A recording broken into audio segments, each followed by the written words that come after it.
Hi every one, എൻ്റെ പേര് റിസ. ഞാൻ പ്രെപ്വൈസിൻ്റെ 2023 CUET ബാച്ചിലെ ഒരു സ്റ്റുഡൻ്റാണ്. എൻ്റെ CUET എക്സാമിൻ്റെ എക്സ്പീരിയൻസും ഈ ഒരു ജേർണിയും നിങ്ങളുമായിട്ട് ഷെയർ ചെയ്യാനാണ് ഞാനിന്നിവിടെ വന്നിരിക്കുന്നത്. +2 എൻ്റെ സ്ട്രീം എന്ന് പറയുന്നത് കൊമേഴ്സ് ആയിരുന്നു.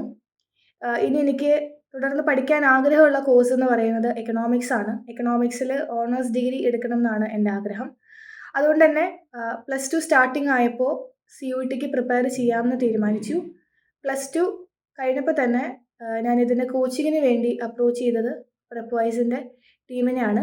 CUET എക്സാമിൽ ഞാൻ അപ്പിയർ ചെയ്ത സബ്ജക്ട്സ് എന്ന് പറയുന്നത് economics, maths, accountancy, business studies, പിന്നെ ലാംഗ്വേജ് ഇംഗ്ലീഷ്, പിന്നെ ജനറൽ ടെസ്റ്റ്. ഇതിൽ എനിക്ക് ഏറ്റവും ഈസി ആയിട്ട് തോന്നിയ സബ്ജക്ട്സ് എന്ന് പറയുന്നത് എക്കണോമിക്സും ബിസിനസ് സ്റ്റഡീസുമാണ്. ഒരു മോഡറേറ്റ് ലെവൽ എന്ന് പറയുന്നത് ഇംഗ്ലീഷ്. ഇത്തിരി ഒരു ഡിഫിക്കൽട്ടി ആയിട്ട് തോന്നിയത് maths, accountancy and general test. ഇപ്പോൾ എക്കണോമിക്സിലും ബിസിനസ് സ്റ്റഡീസിലും എല്ലാ ചാപ്റ്ററിൽ നിന്നും ഏകദേശം കവർ ചെയ്തിട്ടുണ്ട് അവർ ക്വസ്റ്റ്യൻസ് ചോദിച്ചത്. അതും വളരെ ബേസിക് ആയിട്ടുള്ള ക്വസ്റ്റ്യൻസ് മാത്രമേ ചോദിച്ചിട്ടുള്ളൂ ഈ 2 സബ്ജക്ട്സിലും. അതുകൊണ്ട് നമുക്ക് സമയത്തിൻ്റെ പ്രശ്നം ഒന്നും വന്നില്ല.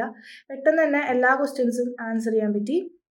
ഇനി ഇംഗ്ലീഷിൽ 2 പാസേജസ് എനിക്ക് വന്നു, പിന്നെ ഒരു പോയം വന്നു, ഗ്രാമർ നല്ല രീതിയിൽ വന്നു. ഗ്രാമറിൽ നിന്ന് അഡ്ജക്റ്റീവ്സ് ആയിക്കോട്ടെ, articles, passive voice, active voice, direct and indirect speech, ഇതെല്ലാം അവർ കവർ ചെയ്തു. പക്ഷേ ജനറൽ ആയിട്ടുള്ള ഇപ്പോൾ ഒരു പെർട്ടിക്കുലർ ബുക്കിൻ്റെ ഓഥറുടെ പേര് അല്ലെങ്കിൽ ഒരു ക്യാരക്ടർ, അങ്ങനത്തെ ടൈപ്പ് ഓഫ് ക്വസ്റ്റ്യൻസ് ഒന്നും വന്നില്ല. ഗ്രാമർ തന്നെയാണ് ഏറ്റവും കൂടുതൽ വന്നിട്ടുണ്ടായിരുന്നത്. ഇനി മാത്സ് നോക്കുകയാണെങ്കിൽ കാൽക്കുലസിൽ തന്നെയാണ് ഏറ്റവും കൂടുതൽ ക്വസ്റ്റ്യൻസ് വന്നിട്ടുണ്ടായിരുന്നത്. അതും സ്പെസിഫിക്കലി പറയുകയാണെങ്കിൽ ഡിഫറൻഷ്യൽ ഇക്വേഷൻസിൽ നിന്ന് ഒരുപാട് ക്വസ്റ്റ്യൻസ് വന്നിട്ടുണ്ടായിരുന്നു. ആൻഡ് ഇപ്പോൾ ഏരിയ ഓഫ് ദി കർവ്, അതായത് അങ്ങനത്തെ ഒരു 2-3 questions area of the curve based ആയിട്ട് വന്നിട്ടുണ്ടായിരുന്നു. മാട്രിസസ് വന്നിട്ടുണ്ടായിരുന്നു. ഡിറ്റർമിനൻസ് ആണ് എനിക്ക് ഇത്തിരി കുറവ് പോലെ തോന്നിയത്, അത്ര ക്വസ്റ്റ്യൻസ് വരാതിരുന്ന ഭാഗം എന്ന് തോന്നിയത്.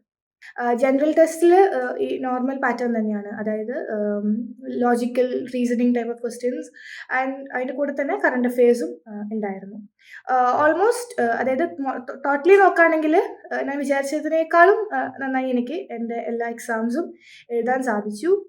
അതിന് എന്നെ സഹായിച്ചത് തീർച്ചയായിട്ടും പ്രെപ്വൈസിലെ ടീം തന്നെയാണ്. ഞാൻ പ്രെപ്വൈസിൽ ജോയിൻ ചെയ്തപ്പോൾ തന്നെ നമുക്ക് പേഴ്സണലായിട്ട് ഒരു മെൻറ്ററിനെ അവർ പ്രൊവൈഡ് ചെയ്യും. നമുക്ക് ഇപ്പോൾ നമ്മുടെ അഡ്മിഷൻ പരമായിട്ടുള്ള രജിസ്ട്രേഷൻ അല്ലെങ്കിൽ സബ്ജക്റ്റ് വൈസ് ആയിട്ടുള്ള എന്ത് ഡൗട്ടും നമുക്ക് മെൻറ്ററിൻ്റെ അടുത്ത് ചോദിക്കാം. ഇപ്പോൾ സബ്ജക്റ്റ് റിലേറ്റഡ് ആയിട്ടുള്ള ഡൗട്ടാണെങ്കിൽ അതാത് ടീച്ചേഴ്സായിട്ട് അവർ കണക്ട് ചെയ്ത് നമ്മുടെ ഡൗട്ട് എത്രയും പെട്ടെന്ന് അവർ ക്ലിയർ ചെയ്ത് തരും. പിന്നെ എനിക്ക് ആവശ്യമായിട്ടുള്ള എല്ലാ സ്റ്റഡി മെറ്റീരിയൽസും പ്രെപ്വൈസ് പ്രൊവൈഡ് ചെയ്തിരുന്നു. അതിപ്പോൾ ക്ലാസ്സസ് ആയിക്കോട്ടെ, വാല്യൂ ആഡഡ് നോട്ട്സ് ആയിക്കോട്ടെ, പിന്നെ മോക്ക് ടെസ്റ്റുകളായിക്കോട്ടെ, എല്ലാം അവരുടെ ആപ്പിൽ തന്നെ നമുക്ക് അവൈലബിൾ ആയിട്ട് തരുന്നതായിരിക്കും. ഞാൻ ഏറ്റവും കൂടുതൽ യൂസ് ചെയ്തത് പ്രെപ്വൈസിൻ്റെ ക്ലാസ്സസ് തന്നെയാണ്. നമ്മുടെ കോൺസെപ്റ്റ് 100% ക്ലിയർ ആക്കാൻ വേണ്ടി ഞാൻ മാക്സിമം ക്ലാസ്സസ് കണ്ടു. ടീച്ചേഴ്സിൻ്റെ ആ ക്ലാസ് എടുത്തുകൊണ്ടിരിക്കുന്ന ടീച്ചേഴ്സിൻ്റെ കൂടെ തന്നെ ക്വസ്റ്റ്യൻസ് പ്രാക്ടീസ് ചെയ്തു. മാത്സിലൊക്കെ ക്ലാസ്സിൻ്റെ അവസാനം ടീച്ചേഴ്സ് നമ്മുടെ ഒപ്പം ഇരുന്ന് ക്വസ്റ്റ്യൻസ് പ്രാക്ടീസ് ചെയ്യും. അതിനുശേഷം ഞാൻ മോക്ക് ടെസ്റ്റ് പ്രാക്ടീസ് ചെയ്യും. പിന്നെ വാല്യൂ ആഡഡ് നോട്ട്സും അതിൻ്റെ കൂടെ സമയമുണ്ടെങ്കിൽ വായിക്കും. ഇങ്ങനെയായിരുന്നു എൻ്റെ പ്രിപ്പറേഷൻ എന്ന് പറയുന്നത്. ഇനി ഞാൻ ആഗ്രഹിക്കുന്ന യൂണിവേഴ്സിറ്റിയിൽ എനിക്ക് കിട്ടുമോ ഇല്ലയോ എന്ന് എനിക്കറിയില്ല. എന്തായാലും എക്സാം എഴുതിയതിൽ ഞാൻ എന്തായാലും സാറ്റിസ്ഫൈഡ് ആണ്.